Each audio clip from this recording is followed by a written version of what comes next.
So India have finally won World Cup and a long wait of 11 years in search of an ICC trophy has been ended as well. और हमने देखा कि किस तरह से India ने इस टूर्नामेंट में डोमिनेट किया। और आई थिंक इस चीज़ की बहुत ज़रूरत भी थी इंडिया के, अगर हम पर्सपेक्टिव से बात करें एक आईसीसी टूर्नामेंट जीतना, क्योंकि ये एक ऑलमोस्ट एक डेकेड से ज़्यादा टाइम स्पैन गुजर चुका था कोई भी आईसीसी इवेंट जीते उनको। और ये अगली जनरेशन है जो, क्योंकि इंडिया में बहुत ज़्यादा क्रिकेट देखा जाता है, तो इसलिए एक अगली जनरेशन को वो दिखाना, एक इंस्पिरेशन के तौर पर किसी चीज़ को दिखाना, ये बहुत आई थिंक ज़रूरी था। तो अगर वर्ल्ड कप फाइनल की बात करें तो पर्सनली अगर मैं अपनी बात करूं तो आई बीन रियली डिसअपॉइंटेड अगर हम पर्टिकुलरली फाइनल की बात करें।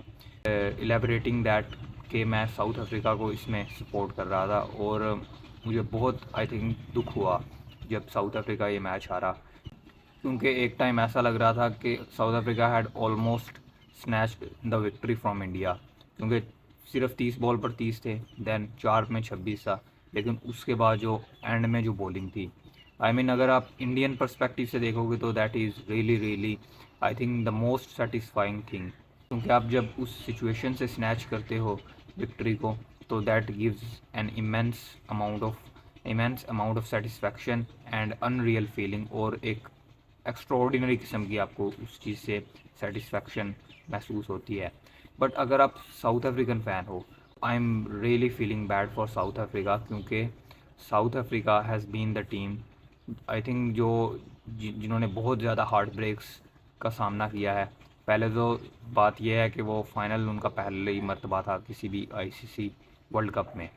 चैम्पियंस ट्रॉफ़ी उनके पास है एक बार, इनफैक्ट वो विनर हैं एक बार चैम्पियंस ट्रॉफ़ी के, लेकिन वर्ल्ड कप फाइनल उन्होंने आज तक नहीं खेला था दोनों को कंबाइन करके, T20 वर्ल्ड कप और ओडीआई वर्ल्ड कप। तो इस बार उनका फाइनल में जाना एक अलग किस्म का उनके लिए एक अचीवमेंट थी। बट वहाँ से हारना आई थिंक साउथ अफ्रीका ही हार सकता था वहाँ से, क्योंकि थोड़ा सा मैच शुरू होने से पहले भी थोड़ा सा नर्वस इस वजह से था कि साउथ अफ्रीका शायद प्रेशर को हैंडल नहीं कर पाएगा, और एग्जैक्टली हमने वही देखा कि प्रेशर उनसे हैंडल नहीं हुआ और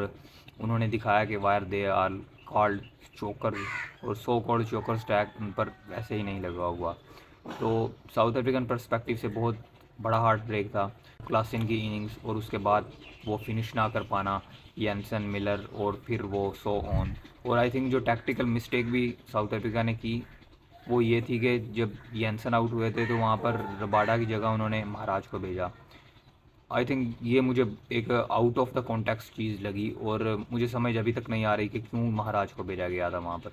क्योंकि जो उन्होंने बॉल्स वेस्ट किए महाराज ने 7-8 बॉल्स पर आई थिंक 2-3 रन उन्होंने बनाए। तो रबाडा अगर वो बॉल्स खेलते तो बहुत ज़्यादा प्रोबेबिलिटी थी कि वो या तो लंबे हिट्स लगाते या फिर आउट होकर एक साइड पर हो जाते, क्योंकि उन्होंने आकर इंटेंट दिखाया भी अपना, आकर उन्होंने हार्दिक को एक 4 भी लगाया था, जिससे थोड़ी बहुत उम्मीद बनी थी साउथ अफ्रीका के लिए। तो वो आई थिंक एक टैक्टिकल मिस्टेक थी फ्रॉम साउथ अफ्रीकन मैनेजमेंट। तो अगर हम at the same point of time, एक तो हार्ट ब्रेक ये था कि South Africa lost that final, but उसके बाद एक और हार्ट ब्रेक ही आई थिंक 1-2 घंटे के बाद हार्ट ब्रेक, जो अनाउंसमेंट तो कोहली ने उसी वक्त कर दी थी जब प्रेजेंटेशन पोस्ट प्रेजेंटेशन थी, लेकिन जो मेरे तक खबर पहुंची, मतलब मैंने जब सोशल मीडिया पर देखा तो Virat Kohli announced his retirement I think after 11 o'clock। तो आई थिंक वो भी एक अलग लेवल की हार्ट ब्रेक किस्म की एक न्यूज़ थी, क्योंकि विराट कोहली का रिटायर होना, चाहे वो एक किसी पर्टिकुलर फॉर्मेट से ही क्यों ना हो, बट विराट कोहली का क्रिकेट से दूर रहना फैंस के लिए आई थिंक एक बहुत बहुत बड़ी चीज़ है, क्योंकि T20I फॉर्मेट में चाहे वो कोई भी फॉर्मेट हो, he is been the brand ambassador of cricket, not just of Indian cricket but also of world cricket. तो उनका रिटायर होना बहुत बहुत एक बड़ी चीज़ है। उसके बाद रोहित शर्मा भी रिटायर हुए, देन उसके बाद रविंद्र जडेजा की भी अगले दिन खबर आई कि वो भी रिटायर हो चुके हैं। तो इस तरह से टीम इंडिया के अगर पर्सपेक्टिव से हम देखें, if you are an Indian fan, तो आई थिंक ये बहुत बड़ी एक बहुत बड़ी न्यूज़ है। और इस वर्ल्ड कप से आपको एक तो वर्ल्ड कप विनिंग एक खुशी मिली है, लेकिन उसके साथ साथ ही रोहित शर्मा, विराट कोहली और रविंद्र जडेजा का जाना आपके लिए आई थिंक उसी के बराबर आपके लिए एक दुख का बायस भी होगा शायद। लेकिन अगर हम टेक्निकली देखें तो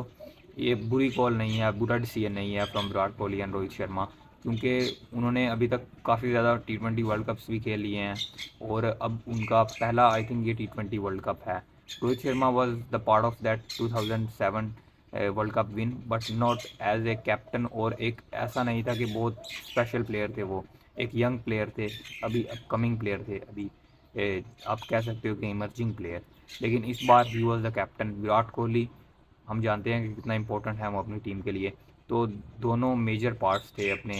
इस टीम का, और उनका जाते जाते आईसीसी टूर्नामेंट को जिताना एक अलग लेवल का एक वैल्यू रखता है। और उसके साथ साथ आई थिंक ये सही टाइम भी था जो है बैटन को वो नेक्स्ट जनरेशन के लिए सौंपना। और विराट कोहली ने अपने उस इंटरव्यू में ये भी कहा कि इट्स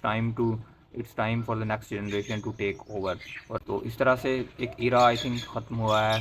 और अब ये टाइम है कि अगली जनरेशन टेक ओवर करेगी इस फॉर्मेट को, इस स्पेसिफिक फॉर्मेट को। और साउथ अफ्रीका के लिए अगेन बहुत ज़्यादा I am feeling bad for South Africa, और हम उम्मीद करेंगे कि वो इसी तरह अगले जो नेक्स्ट आईसीसी इवेंट्स हैं उसमें अच्छी परफॉर्मेंस का मुजाहरा करे और फिर से ज़्यादा फाइनल्स खेले और आईसीसी टूर्नामेंट उठाने में भी कामयाब रहे।